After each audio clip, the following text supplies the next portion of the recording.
La fille avait simplement donné à manger au coq. À sa grande surprise, le coq a pris la parole pour la remercier. La fille a pensé qu'elle devait halluciner. Mais le lendemain, juste au moment où elle allait quitter la maison, le coq a encore parlé. Il l'a averti de ne pas porter de chapeau conique rouge la nuit, sinon sa vie serait en danger. Terrorisée, la fille a immédiatement fui les lieux. Mais ce soir-là, alors qu'elle rentrait chez elle après le travail, une averse soudaine l'a bloquée à l'entrée de l'hôpital. À ce moment-là, un collègue masculin lui a proposé un chapeau conique rouge, proposant de le lui prêter pour se protéger de la pluie. La fille s'est immédiatement rappelée l'avertissement du coq plus tôt dans la journée. Elle était terrorisée. Effrayée, elle a rapidement refusé la gentillesse de son collègue.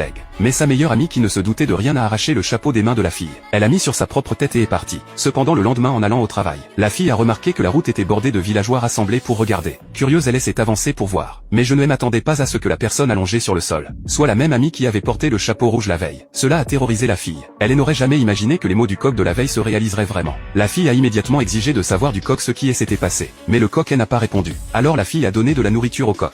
Mais le coq n'a toujours montré aucune